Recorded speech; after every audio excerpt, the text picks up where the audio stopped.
कैसे हो मेरे दोस्तों? कैसे हो? आज तुम लोगों को यहाँ मैंने इसलिए बुलाया है क्योंकि आज हमारी आखिरी क्लास है। ये हमारी आखिरी क्लास होने वाली है। आज का लेसन आखिरी लेसन होने वाला है।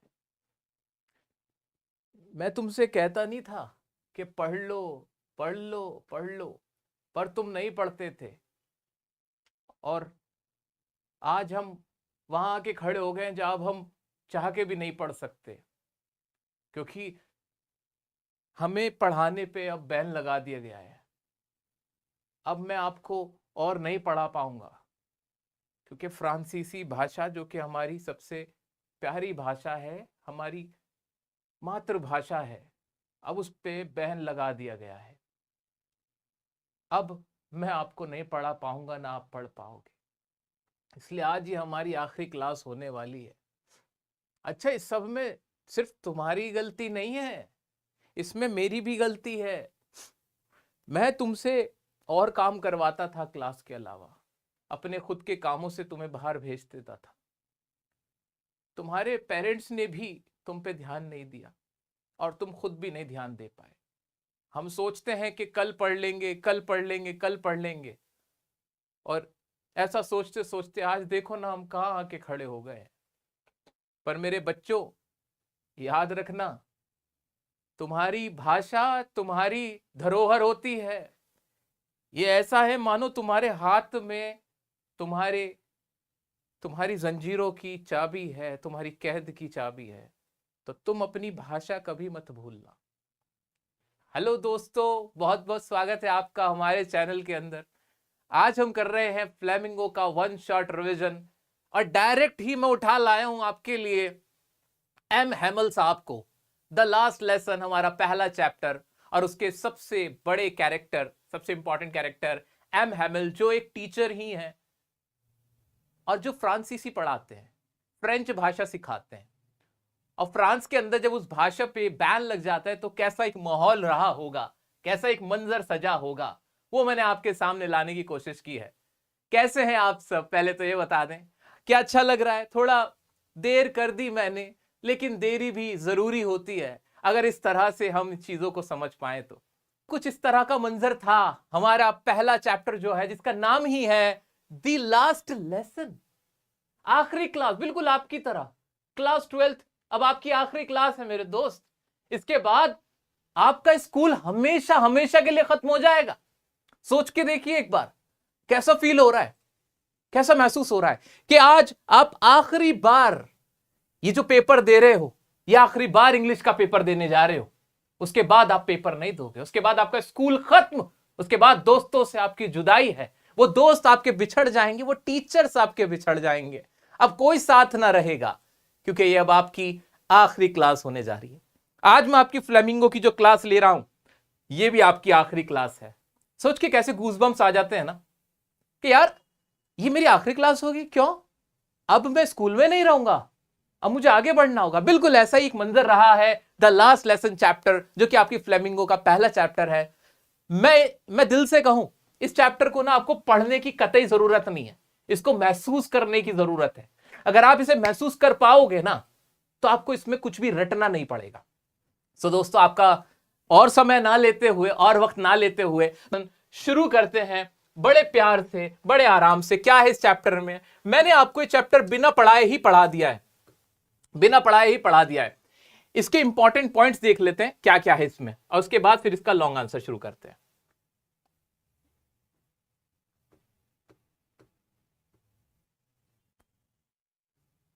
हाँ जी, क्या है कहानी? सबको अच्छे से विजिबल है? किसी तरह की कोई समस्या तो नहीं है ना?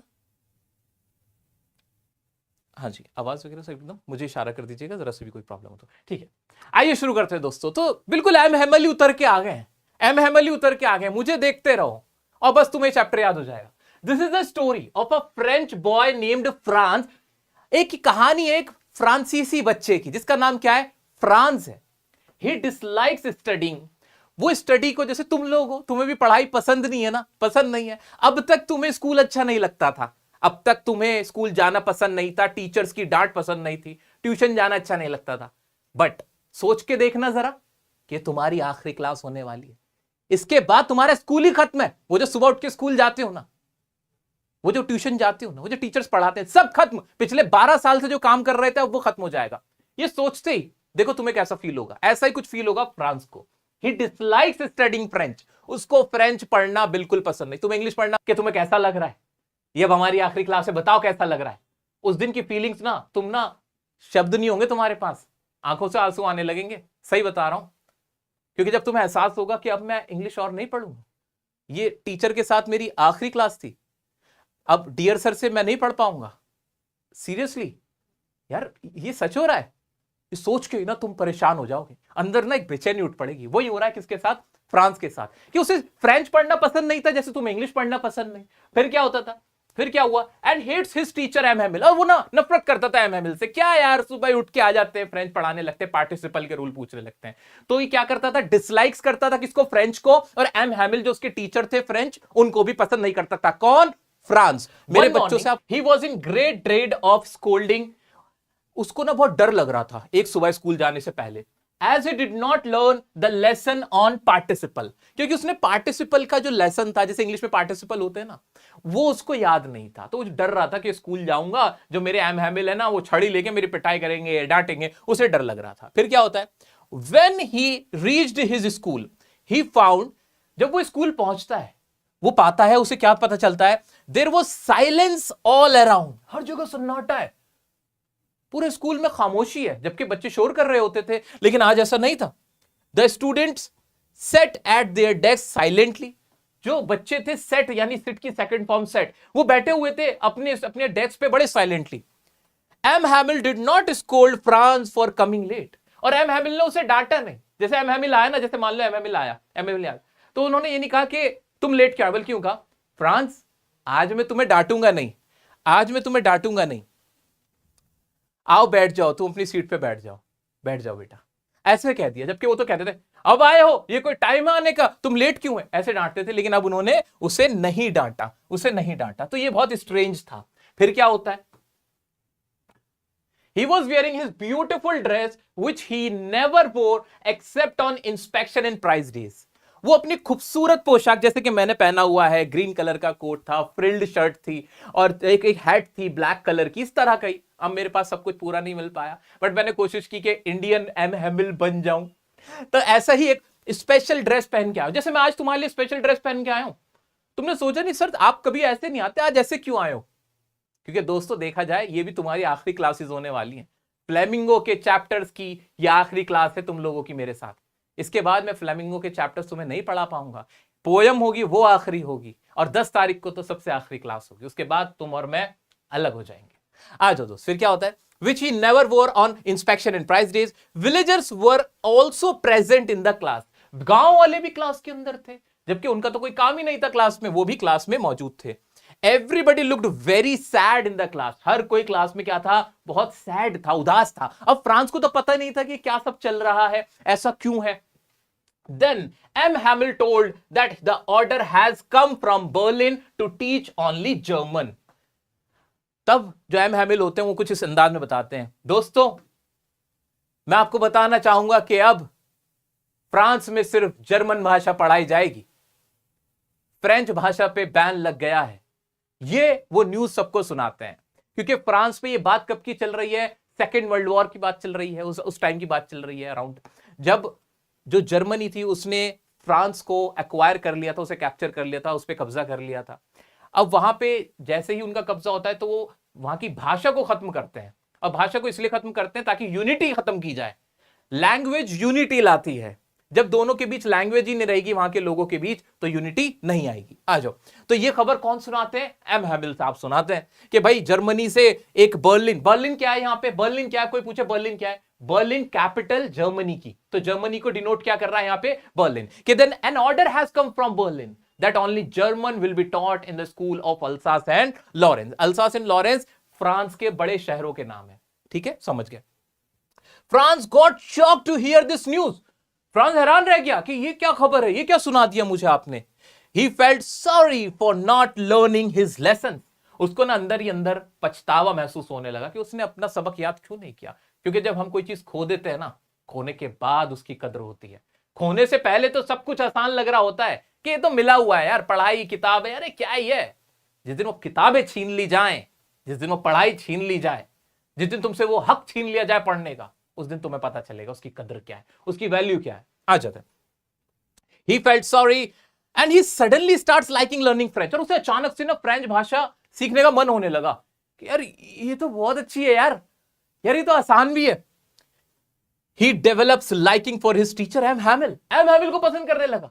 जिनसे वो इरिटेट होता था, हेट करता था, उन्हें पसंद नहीं करता था, डिसलाइक करता था, अब वो एम हैमिल को पसंद करने लगा। जैसे तुम लोग अब मुझे पसंद करने लग रहे हो, है ना, कि डियर सर अब तो यार आप हमें अब नहीं मिल पाओगे, क्लास 12 में आखिरी बार आपसे मुलाकात हो रही है। आपकी वीडियोस पहले तो मैं नहीं देखता था, ऐसे कर देता था, अब तो चाह के भी आपसे मैं नहीं जुड़ पाऊंगा। अब तो मैं क्या करूं, मेरा दिल चाह रहा है मैं आपकी सारे वीडियोस देख लूं, आपको दिन भर देखता रहूं, क्योंकि क्लास 12 के बाद तो मेरा आपसे कनेक्शन कट जाएगा। ऐसी फीलिंग्स आ रही थी किसको, फ्रांस को। फिर क्या होता है, M Hamel blamed everyone for not learning their language including himself. M Hamel सबको ब्लेम करते हैं कि हमने ध्यान नहीं दिया, हम यही कहते रहे कि कल पढ़ लेंगे, प्रोक्रेस्टिनेट करते रहे। क्या करते रहे, प्रोक्रेस्टिनेट का मतलब क्या होता है दोस्त, प्रोक्रेस्टिनेट कि आज नहीं कल करेंगे। प्रोक्रेस्टिनेशन का मतलब ही क्या होता है कि हम जो हमारे प्रायोरिटी वाले काम होते हैं, जिन्हें हमें पहले करना चाहिए, उन्हें ना करके जो फालतू के काम है, जो टाइम वेस्टिंग वर्क है, उनको पहले करते हैं। ठीक है, तो ये हम क्या करते रहे, प्रोक्रेस्टिनेट करते रहे, फ्रेंच की भाषा पे ध्यान नहीं दिया, अपने बच्चों से वहां के लोगों ने काम करवाया। और इवन एम हैमिल साहब ने भी अच्छे से, उन्हें लगा कि मैं और अच्छे से पढ़ा सकता था, मैंने भी अपना बेस्ट नहीं दिया, मैं भी काम करवा लेता था बच्चों से, क्लास में बहुत ज्यादा मैं भी एक्टिव नहीं रहता था। ठीक है, फिर क्या होता है, he said that the French language is the most logical and beautiful language in this world. वो कहते हैं जो फ्रांसीसी भाषा है उस दुनिया की सबसे प्यारी, सबसे खूबसूरत भाषा है, ऐसे करके बोलते हैं। कौन बोलते हैं, एम हैमिल ऐसे करके बोलते हैं। क्या कहते हैं, he asked his people to protect their language। और तुम्हें अपनी भाषा की रक्षा करनी होगी। Language is the key to the prison. ये भाषा तुम्हारी कैद की चाबी है। One must preserve their mother tongue. हर किसी को अपनी मातृभाषा की रक्षा करनी चाहिए, उसे उसका ख्याल करना ही होगा, तभी वो आजाद रह सकता है। इस तरह की बातें एम हैमिल करते हैं, बहुत इमोशनल हो जाते हैं और लास्ट में कुछ इस तरह से खड़े रहते हैं, अफसोस करते हैं, ऐसे कुर्सी पे बैठ के निहारते रहते हैं अपने स्कूल को, अपनी उस क्लास को, अपने बच्चों को, और देखते हैं कि मैं आखिरी बार, आज मेरी इतनी उम्र हो गई, 40-45 साल से पढ़ा रहा हूं, आज मैं आखिरी बार अपनी क्लास को देख लूं, जरा जी भर के देख लूं। ऐसे देखते रहते हैं, ऐसे निहारते रहते हैं, कभी बाहर देखते हैं, ऐसे झांकते हुए देखते हैं खिड़की से बाहर स्कूल को, कभी बच्चों को देखते हैं, कुर्सी पे बैठ के सोचते रहते हैं, कुछ नहीं बोलते, और फिर ऐसे खड़े हो जाते हैं, ऐसे टेक लगा के खड़े हो जाते हैं, और लास्ट में पता है उठते हैं कुर्सी से, ऐसे उठते और आके कहते हैं, मेरे दोस्तों,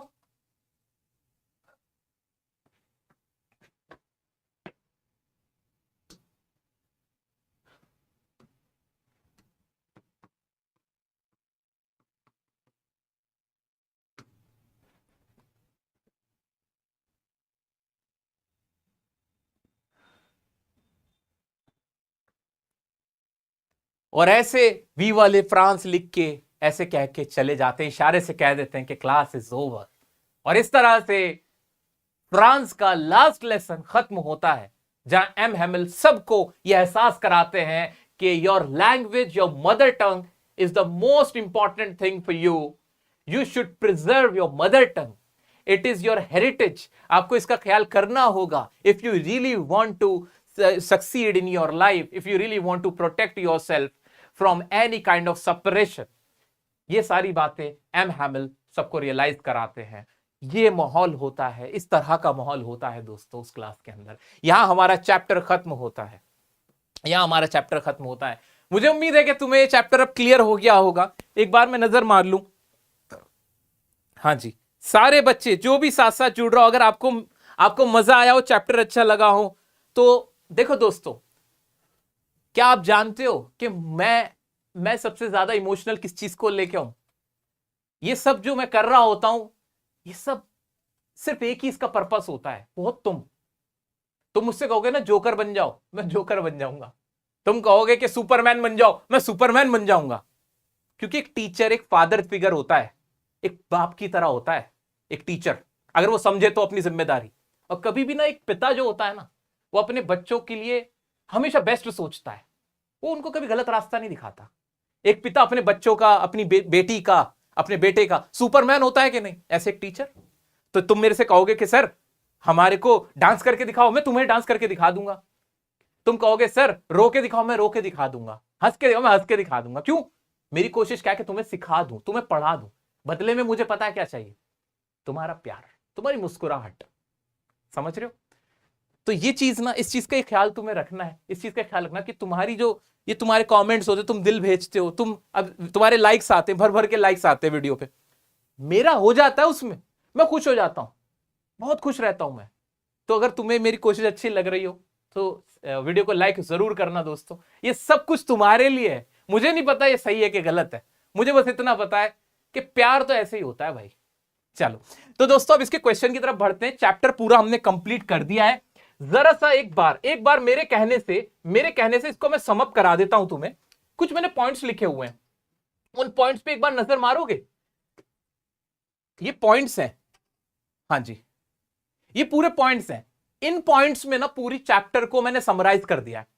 एग्जाम वाले दिन जब आधे घंटे की रिवीजन करोगे ना, तो ये पॉइंट्स तुम्हारे बड़े काम आएंगे। ये सारी फाइल मैं तुम्हें दे दूंगा, डिस्क्रिप्शन में लिंक दे दूंगा, कमेंट में पिन करवा दूंगा, फ्री ऑफ कॉस्ट तुम्हें सब मिल जाएगा, तुम टेंशन मत लो, तुम्हारा बड़ा भाई जिंदा है अभी। ये सब देख लेना। अभी तुम ये देखो, मैं जरा एम को जरा घर पे छोड़ के आता हूं, छोड़ा हूं एम को, छोड़ा हूं चलो एम को छोड़ के आता हूं मैं, just give me a minute. इतने इसको एक बार रिवाइज कर लो, फिर इसके क्वेश्चन देखेंगे। हाँ जी, एम को छोड़ा है, मैं एम को छोड़ाया। हाँ जी, ये चैप्टर क्लियर है बिल्कुल। आओ इसके क्वेश्चन करा दूं, आओ चलो अब इसके क्वेश्चन की तरफ बढ़ते हैं। इसमें याद क्या रखना है मेनली दोस्तों, इस चैप्टर में जो इंपॉर्टेंट क्वेश्चन बनता है वो क्या बनता है वो सुन लो पहले। इसमें क्या इंपॉर्टेंट क्वेश्चन बनता है? इसका सबसे इंपॉर्टेंट क्वेश्चन यही बनता है, सबसे इंपॉर्टेंट क्वेश्चन ये बनता है कि लैंग्वेज का हमारी लाइफ में क्या रोल होता है। What is the role or importance of language in our life या वंस लाइफ? किसी की लाइफ में लैंग्वेज का, हेरिटेज का क्या रोल होता है। ये एक क्वेश्चन जो बहुत 2 नंबर वाला क्वेश्चन बनता है कि why was France scared? France को डर क्यों लग रहा था? क्योंकि उसने लेसन लर्न नहीं किया था। ये रिपीट पे पूछा जाता है क्वेश्चन बार बार। ऐसे ही एक बस तीसरा एक क्वेश्चन और मुझे याद आता है जो इसमें से बहुत अच्छे से बनता है कि फ्रांस की जो फीलिंग्स थी फॉर मिस्टर एम हैमिल और फ्रेंच लैंग्वेज, वो चेंज कैसे होती हैं एम हैमिल के लिए और फ्रेंच लैंग्वेज के लिए। How did it change suddenly? वो सडनली चेंज क्यों होती हैं? ये 3 क्वेश्चन ही घूम फिर के पूछे जाते हैं। जिसने पूरे साल इंग्लिश पे ध्यान नहीं दिया था, बिल्कुल ना, एक तो रिग्रेट फील मत करना, तुमने सही किया था नहीं ध्यान दिया था। क्यों? मैं हूं ना तुम्हारे लिए ध्यान देने के लिए, तो टेंशन क्यों ले रहे हो? तो टेंशन की कोई बात नहीं है। इंग्लिश का पेपर वैसे भी बहुत आसान होता है, चैप्टर्स में से बहुत ज्यादा नंबर का पूछा नहीं जाता, आसान सा है, थोड़ा सा सिलेबस है। 8 चैप्टर इसमें, 6 चैप्टर विस्टास में, हो गई कहानी खत्म। 5 सिर्फ पोयम है, इन सब में भी चॉइस आएंगी, हर क्वेश्चन में चॉइस होगी, तो बचा ही क्या तुम्हारे लिए? सोच के तो देखो, ठीक है। तो अपने आप को रिग्रेट मत कराओ, पूरे साल नहीं पढ़ा था, केमिस्ट्री पे ध्यान था, फिजिक्स पे ध्यान था, मैं मैथ्स पढ़ता रह गया। अरे टेंशन मत लो, अब जितनी क्लास करा रहा हूं इसमें ध्यान से पढ़ लेना, ठीक है। तुम्हारे बहुत आराम से 90+ नंबर रखे हुए, बहुत आराम से, ठीक है। समझ में आ गया? इन क्वेश्चन के आंसर तुम्हें आने चाहिए। जो कीवर्ड है ना, इंपॉर्टेंट कीवर्ड्स, मैंने पहले ही मेरे दोस्त, मैंने पहले ही ना ऐसे अंडरलाइन कर दिए येलो कलर से, देखते रहना। डिसलाइक एम हैमल, किस चीज के डिसलाइक था? उसको फियर था, स्कोल्डिंग था, पार्टिसिपल के रूल थे, साइलेंस था क्लास के अंदर, माहौल कैसा था? साइलेंट माहौल था, एवरीवन लुक्ड सैड, हर कोई सैड दिख रहा था। इस तरह के क्वेश्चन होंगे। अब आओ मैं तुम्हें इसके प्रीवियस ईयर के क्वेश्चन करा देता हूं, करा दूं? क्लियर हो गया ना? सबको क्लियर है? हाँ सर एक्सट्रैक्ट बेस से डर लग रहा है। अरे कुछ भी नहीं है, 6 नंबर का एक्सट्रैक्ट बेस, कुछ है ही नहीं उसके अंदर। इजी क्वेश्चन है, जल्दी से अब स्पीड में निकालते हैं। आओ इन क्वेश्चंस को। मैंने तुम्हारे लिए पहले ने इनकी थीम भी लिख के दे रखी है। थीम कहां काम आएगी बताऊंगा। पैरेलल क्वेश्चन आपके एग्जाम में आते हैं, कॉम्पिटेंसी बेस्ड क्वेश्चन, 5 नंबर का क्वेश्चन होता है, उसके लिए थीम की जरूरत पड़ेगी, वो मैं तुम्हें समझा दूंगा। फिलहाल बस मैं तुम्हें बता रहा हूं, तुम घबराओ मत, तुम्हारे लिए थीम हर चैप्टर की लिखी हुई है, कैरेक्टर स्केच लिखे हुए हैं। कैरेक्टर स्केच के ऊपर क्वेश्चन बहुत आता है, तो एक एक वर्ड का कैरेक्टर स्केच है, मतलब जैसे जैसे वर्ड वर्ड है बस, कि कैसे थे एम हैमिल, कैसे थे एम हैमिल की स्पेलिंग गलत है, इसको ठीक कर लेना, एम हैमिल की स्पेलिंग गलत है, ये मैं खुद कह रहा हूं कि एम हैमिल की स्पेलिंग गलत है, टाइपिंग एरर है, एम हैमिल की स्पेलिंग गलत है, एम हैमिल की स्पेलिंग गलत थी, ऐसे कर दिया। कैसे थे, डेडिकेटेड थे, पैशनेट टीचर थे, डिवोटेड थे वर्क के लिए, प्रमोट करते थे फ्रेंच लैंग्वेज कल्चर को, शार्प सेंस ऑफ ह्यूमर था, पेट्रियोटिक थे, करेजियस थे, ये वाली बात आ जाएगी। ऐसे ही फ्रांस का कैरेक्टर कैसा था, ही लाइक्स टू प्ले, वो कैसा था, और बहुत ज्यादा उसको क्या क्या पसंद था, रिवर, डे ड्रीमर था, ईगर टू लर्न था, इग्नोरेंट था, ये सारी बातें। तो इससे ना तुम्हें फायदा हो जाएगा, जो आपके पैरेलल बेस्ड क्वेश्चन आएंगे वो मैं कराऊंगा, अभी कराऊंगा, चिंता ना करो, चिंता ना करो। आओ पहले एक्सट्रैक्ट बेस्ड देखते हैं। ये तुम्हारा एक्सट्रैक्ट है, ये तुम्हारा एक्सट्रैक्ट है।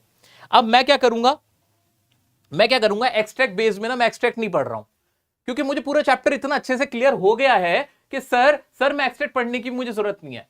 List 2 sensory details present in the extract, कि कौन सी सेंसरी डिटेल्स हैं। अब ये सेंसरी डिटेल का मतलब क्या होता है, अगर हमसे एग्जाम में इस तरह का वर्ड पूछ ले कि सेंसरी डिटेल क्या है, तो सेंसरी का मतलब यहां क्या होता है, सुनो ध्यान से। सेंसरी का मतलब जिसे आप फील कर सको, जिसे आप सेंस कर सको, कुछ ऐसा लिखा हुआ हो, कुछ ऐसा लिखा हुआ हो एक्सट्रैक्ट के अंदर जिसको हम सुन पाए, जिसको हम सूंघ पाए, जिसको हम देख पाए, महसूस कर पाए, ऐसी कोई बात हमारी सेंसरी डिटेल होगी। तो उस एक्सट्रैक्ट में ऐसी क्या बातें थी, अब मैंने पूरा एक्सट्रैक्ट तो पढ़ा नहीं था, अगर आप पढ़ लोगे बहुत आसान था। ये वार्म एंड ब्राइट वेदर था, तो वार्म मतलब गर्म महसूस कर सकते हो, ब्राइट मतलब चमकदार वेदर था। ये बर्ड्स क्या कर रहे थे, चर्प कर रहे थे, मैंने क्या कहा, सुन पाओ, तो बर्ड्स की चर्पिंग सुनी जा सकती है। ये आप आराम से लिख लेते, ये आप आराम से लिख लेते, मैंने आपका टाइम वेस्ट नहीं किया। मैं आगे बढ़ता हूं। Why is the narrator tempted to spend the day out of doors? जो नरेटर यहां कौन है, फ्रांस बच्चा है जो नरेटर है, क्लियर है। वो टेम्प्ट का मतलब होता है लालच। वो लालच क्यों आ रहा था स्कूल जाते हुए, क्योंकि जब वो रास्ते से जा रहा था ना, तो दिन बड़ा प्यारा था, चिड़िया चहचहा रही थी, और क्या हो रहा था, narrator is tempted to the pleasant weather, the chirping birds and the sight of precious soldier drilling in the open field. ये एक एक्स्ट्रा बात थी जो यहां से हमने सीख ली।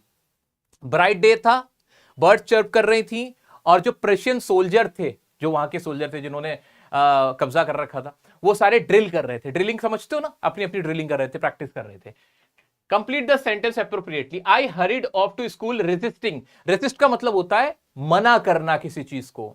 मैंने क्या क्या मना किया, कि क्या क्या मना करा था उसने, temptation to skip the day and enjoy the outdoors, क्योंकि वो बाहर घूमना चाहता था, उसका घूमने का मन हो रहा था, लेकिन उसको उसने क्या किया, रेसिस्ट किया। क्या किया, रेसिस्ट किया। कौन रेसिस्ट कर रहा है यहां, कौन कर रहा है, फ्रांस कर रहा है। क्यों, वो स्कूल जा रहा था, उसे डर था कि पार्टिसिपल का क्वेश्चन पूछेंगे, लेकिन जो रास्ते में देखता हुआ जा रहा था, है कितना खूबसूरत वेदर है, अरे अरे कितनी अच्छी चिड़ियां चहचहा रही हैं, अरे पर्शियन सोल्जर्स तो ऐसे ड्रिलिंग कर रहे हैं,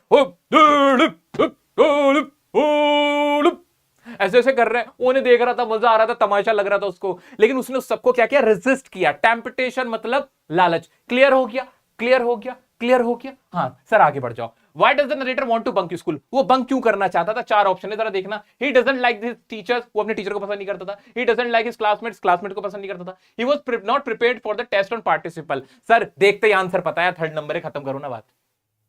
उसने पार्टिसिपल का लेसन नहीं याद किया था, ये तो हमने अब घोंट लिए बात। Next, which trait of the protagonist is revealed in the sentence I had the strength to resist.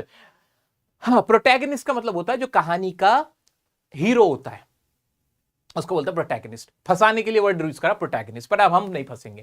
कि उसने बोला कि इससे उसके किस फीचर का पता चलता है, जब वो कहता है कि मैंने क्या किया था, मेरे पास स्ट्रेंथ थी किस चीज की, कि रेजिस्ट करने की। रेजिस्ट मतलब कि मैंने खुद को रोक के रखा, तो इससे उसके किस फीचर का पता चलता है, कि उसके अंदर क्या क्या था, वो सिंसियर था, उसके अंदर डिटर्मिनेशन था, उसके अंदर बहादुरी थी, उसके अंदर दया थी। भाई उसके अंदर डिटर्मिनेशन था, पक्का इरादा था कि स्कूल ही जाऊंगा, स्कूल ही जाऊंगा, कोई बात नहीं, यहाँ कंचे खेलते हुए लौंडे अच्छे लग रहे, बट मैं तो स्कूल ही जाऊंगा, ऐसी वाली बात है। ठीक है आगे बढ़ते हैं। Which of the following headlines best suggest the central idea of the contract extract? Central idea कौन सा है उसको देख लेंगे। अब उसके लिए हमने एक बार क्या कहते हैं, पैसेज को पढ़ा नहीं है, पढ़ लेते तो भी अंदाजा हो जाता, बट बिना पढ़े भी देखो तुम इसका आंसर ढूंढ सकते हो। The drilling of Prussian soldier, the rule of participle, strength to resist, या आउट ऑफ डोर्स। पूरे एक्सट्रैक्ट में बार बार क्वेश्चन रेसिस्टनेस के ऊपर है, टेम्पटेशन के ऊपर, तो होना इसका आंसर तो सी होना चाहिए, स्ट्रेंथ टू रेसिस्ट। बार बार ये तो सवाल आ रहा था। अब एग्जाम में क्या होगा, एग्जाम एग्जाम से रिलेटेड इंपॉर्टेंट बात सुनो। आपके एग्जाम में मेरे दोस्त, आपके एग्जाम में जो क्वेश्चन पूछा जाएगा ना एक्सट्रैक्ट का, जो भी एक्सट्रैक्ट का क्वेश्चन पूछा जाएगा याद रखना। एक्सट्रैक्ट का क्वेश्चन कैसे सर? सर कैसे, क्या बात कह रहे हो, क्या समझा रहे हो? सुनो सुनो, एग्जाम में बुक के किसी चैप्टर से कोई पैराग्राफ आएगा, उस पर क्वेश्चन आएंगे जैसा अभी कराया, ठीक है। उसमें फंसाने के लिए क्या होगा, क्वेश्चन जो दिए गए होंगे ना कि राइटर की टोन बताओ, राइटर की टोन बताओ, राइटर की टोन बताओ, इस तरह का एक क्वेश्चन होगा, ठीक है। या फिर पूछेगा कि बताओ इसका सेंट्रल आइडिया क्या है, बताओ सेंट्रल आइडिया क्या होगा। यह पूछेगा बताओ टाइटल दो इसको, टाइटल क्या देना चाहोगे, टाइटल क्या देना चाहोगे। अब याद रखने वाली बात यह है मेरा बच्चा, ध्यान से सुनो, ये जो टोन पूछ रहा है ना, ये जो सेंट्रल आइडिया पूछ रहा है, ये जो टाइटल पूछ रहा है, ये सारी चीजें किससे रिलेटेड पूछ रहा है? उस एक्सट्रैक्ट से रिलेटेड पूछ रहा है, पूरे चैप्टर से रिलेटेड नहीं पूछ रहा। क्या कहा मैंने, ध्यान से सुनो मेरी बात, कि अगर आपसे टाइटल पूछे, टोन पूछे, या इन्फ्रेंस आपसे कह के बताओ इसका इन्फ्रेंस क्या निकल रहा है, इन्फ्रेंस अगर आपसे पूछे, इन्फ्रेंस का मतलब मीनिंग, कि आप उससे क्या अंडरस्टैंड कर रहे हो, तो याद रखना वो सारी बातें उस एक्सट्रैक्ट के पॉइंट ऑफ व्यू से पूछ रहा है, पूरे चैप्टर से नहीं। जैसे कि हो सकता है किसी चैप्टर या पोएम की जो टोन हो ना वो मेलनकॉलिक हो, यानी सैड हो, बट उस एक्सट्रैक्ट में वो कॉन्टेम्पलेटिव हो सकती है, वो ह्यूमरस हो सकती है, ठीक है। तो एक्सट्रैक्ट के कॉन्टेक्स्ट में हमें देखना होता है। जैसे कि यहां हुआ, उसने पूछा which of the following headline best suggest the central idea of extract. Extract का पूछ रहा है तो मैं क्या देखूंगा, मैं समझदार बच्चा हूं, मैं जाऊंगा एक्सट्रैक्ट पे कि उसमें क्या बातें हो रही थी, अच्छा इसमें बार बार जो स्ट्रेंथ थी ना, वो जो उसने टेम्पटेशन को रेसिस्ट किया था, उससे रिलेटेड बातें हो रही थी, तो मैं अपना दिमाग वहां लगाऊंगा। हो गई माइंड को क्लैरिटी, हो गई क्लैरिटी, सच बता रहा हूं, सब लोग क्लियर हो रहा है। ये एक और एक्सट्रैक्ट है, ये तो अब तुम आसानी से कर लोगे। अब ये तुम्हारे लिए छोड़ो प्रैक्टिस के लिए। क्या मैं क्वेश्चन की तरफ बढ़ जाऊं? हाँ सर क्वेश्चन की तरफ बढ़ जाइए, हाँ सर क्वेश्चन की तरफ बढ़ जाइए।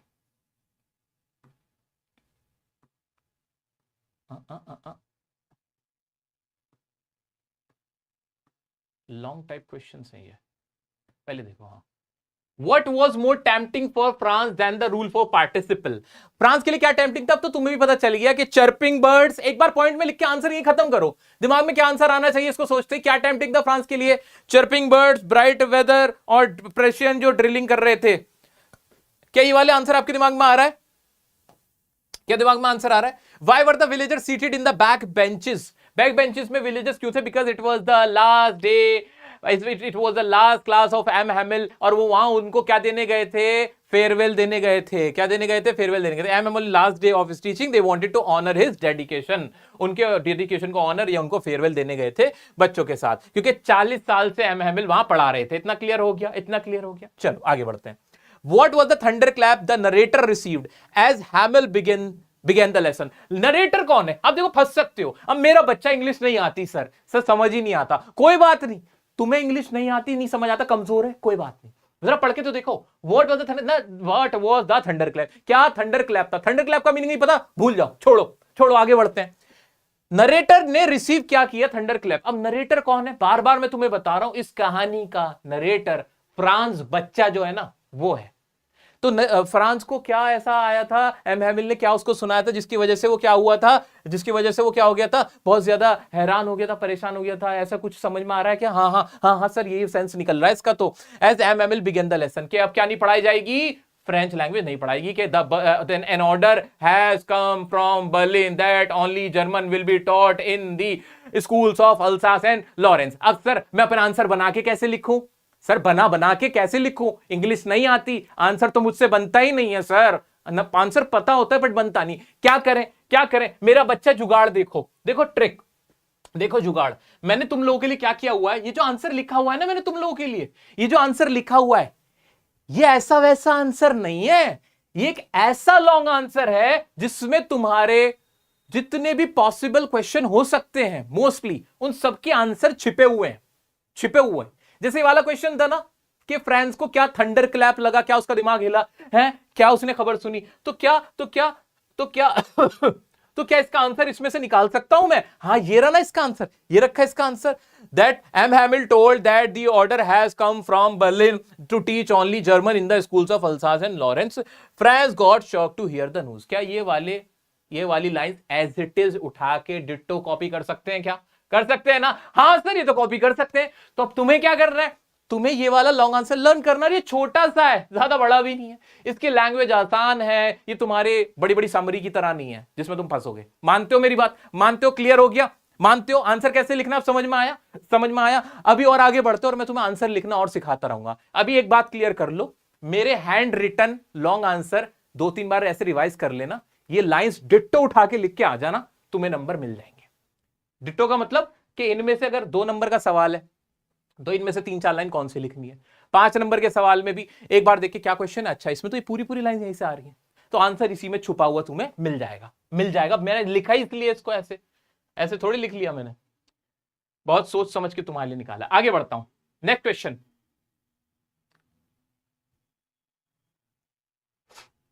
हाँ,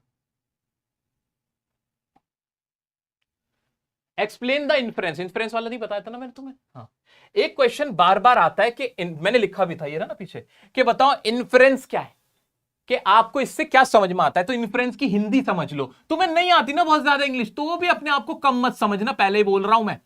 तुम मेरे भाई हो, तुम मेरी बहन हो, तो तुम कम मत समझ लेना खुद को। जब तुम्हारा भाई कह रहा है नहीं है टेंशन लेने वाली बात, यही पूछेगा, इससे ज्यादा पूछेगा ही नहीं। इन्फ्रेंस कहेगा कि बताओ इन्फ्रेंस क्या समझते हो तुम इससे।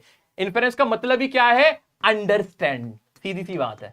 तो अगर क्वेश्चन इस तरह से पूछ ले, अगर क्वेश्चन इस तरह से पूछ ले कि बताओ इन्फ्रेंस, इससे तुम्हारे को क्या हो रहा है। इन्फ्रेंस, तुम सोचोगे यार इन्फ्रेंस क्या मतलब पूछ रहा है। इन्फ्रेंस मतलब कि तुम इससे क्या अंडरस्टैंड करते हो। वहां पे उसने, फ्रांस ने गुस्से में एक लाइन बोली थी कि will they make them sing in German, क्या जो कबूतर हैं क्या ये इनको भी जर्मनी में बुलवाएंगे। तो इससे तुम्हें क्या समझ आता है? इससे समझ में आता है कि Germans have controlled the France, कि जर्मन ने क्या कंट्रोल कर लिया था, अपना डोमिनेशन दिखा दिया था, फ्रांस को क्या कहते हैं, कंट्रोल कर लिया था, और उनकी लैंग्वेज पे बैन लगा दिया था जो फ्रांसीसी। दैट्स वाई जो फ्रांस था ही वाज एंग्री या ही वाज एजिटेटेड। क्या ये 2-3 लाइन में अपनी तरफ से इसका आंसर लिखा जा सकता था? बहुत आसानी से लिखा जा सकता था। There is nothing new in that, there is no difficulty in that. Clear है? इतना क्लियर हो गया सबको? क्या मैं आगे बढ़ जाऊं?